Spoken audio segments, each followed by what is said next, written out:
We finally had the big meeting. We've been looking forward to what's going to happen when Trump and Putin themselves get together and meet. We've been speculating on all kinds of things. Well, now we have some actual commentary from the two.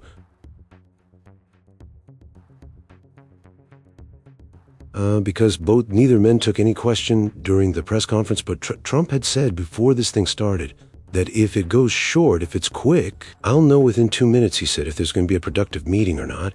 And he said if it's short, then I'm just going to give a solo press conference, but if it goes longer and it's a joint press conference, then that's going to be a good sign. That's what happened. It was 3 hours was the meeting that they had together, and the two sides kind of a joint press conference. Both men made a short commentary. It wasn't a whole lot by either, but there were some things that were said now, and I think that we can at least have an educated guess as to what may have been happening behind the scenes and can give you like a decent idea about what may be coming next. Now, as you're seeing there on the screen, those were some of the visuals that happened before the meeting began. You had this really lengthy red carpet. It was kind of interesting. This is on a U.S. Air Force base in Alaska. And Putin singing really happy at the beginning. In fact, the two men looked almost like old buddies kind of getting together. And I know that's not going to play well in Ukraine. Trump is going to be pilloried in many outlets in the United States because he always has that reputation of cozying up to dictators, etc. If you want to hold up the sample of what not to do, look to the Biden administration. They refused ever during this, from the time the war began, until he left office, to even talk to Putin, much let alone even try to find a negotiated settlement.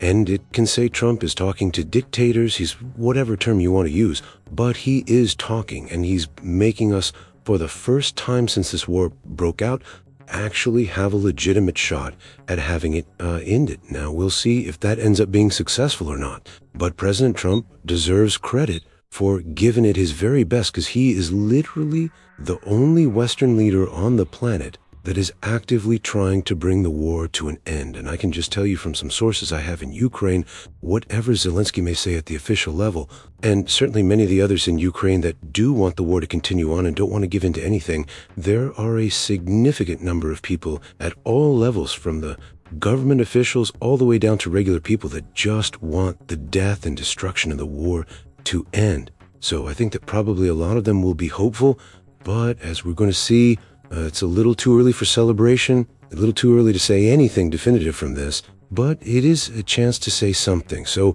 let's take a look first. We're going to look at a number of things that Vladimir Putin said, and then we're going to look at what President Trump had to say and see if we can figure out what's going next. First of all, President Putin said, I think one of the most important things of this whole press conference, it's still the root causes. We're convinced that in order to make the settlement lasting and long-term, we need to eliminate all the primary roots, the primary causes of that conflict. And we've said it multiple times, to consider all legitimate concerns of Russia and to reinstate a just balance of security in Europe and in the world on the whole. And I agree with President Trump, as he has said today, that naturally the security of Ukraine should be ensured as well.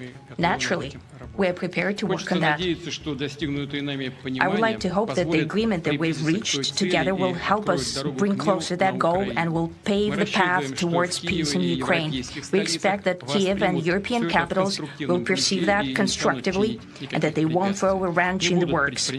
They will not make any attempts to use some backroom dealings to conduct provocations to torpedo the nascent progress.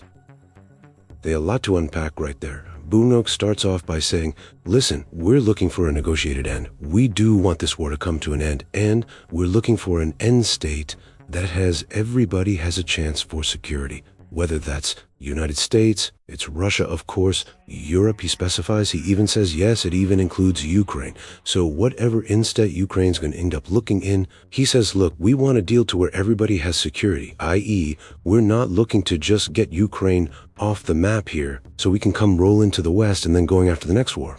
Now, of course, people will say, well, of course he's going to say that. He's just going to say whatever he needs to in order to, to trick us all, etc. Nobody has to get tricked here. Nobody is gonna get tricked here. Let me just be blunt on that. You already see Europe's in the midst of a rebuilding and rearmament program. You've seen the NATO Secretary Mark Rutte talking about how we've got to get ready quick. We've got to start. Everybody's got to spend up to 5% of GDP. None of that is going to change. Nobody's going to be. It's not like as though if peace breaks out in Ukraine that everybody in NATO's going to go, oh, okay, cool. We don't have to spend any more money, that we can go back to the way it was. They're not going to do that. In fact, no one's going to trust Putin. No one should trust Putin. Nobody in the West should trust their national security to Putin. Let's be clear about that. This is not about trusting anything.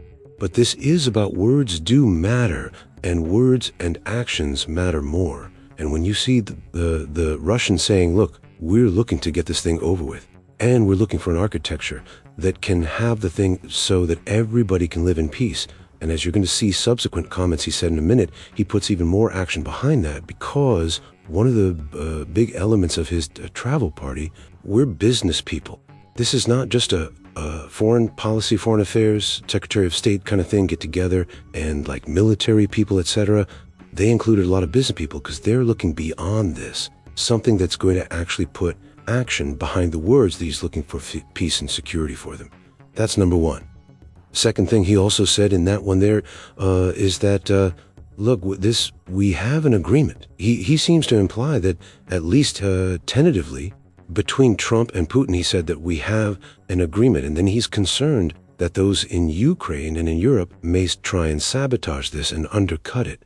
And we're going to see from some of the comments Trump makes, it's probably not an unreasonable concern that he may have, but that is a concern that he has. So he's looking for an end to the war negotiation, and it's going to have the root causes. So don't think this is going to be pretty for the Ukraine side. Nothing basically has changed since June to 2024, when Putin very clearly articulated exactly what it was going to take. It was reiterated at the second Istanbul meeting in July, where he had those well-point peace plans. None of that, I'm sure, has changed.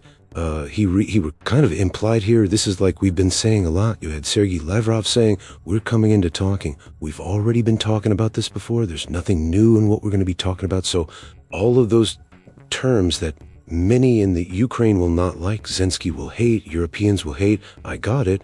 But that's still better than ignoring all of that and continuing to fight for the reasons that I pointed out, because that's the other thing Russia has always said, and we can only assume that it's still true.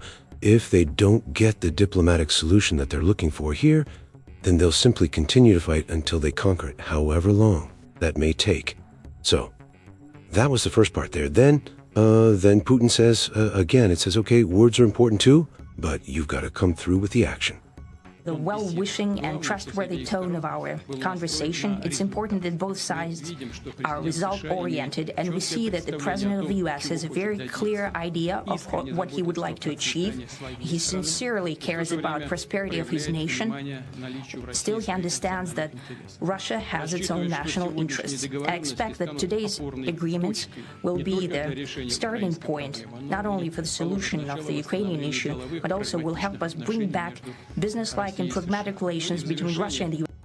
So, like we've been talking in the last several days, the Russians are looking beyond this war. Actually, we've been talking about this for months. Russia's not just looking to, quote, conquer Ukraine. They're looking to have a diplomatic into this, and they're looking specifically with the United States, ever since Trump came into office, about resetting relations, because Russia is going to exist no matter what, however this war comes to an end, but whether soon, later, medium, whether through negotiations or through battling out on the battlefield, Russia's still going to be there.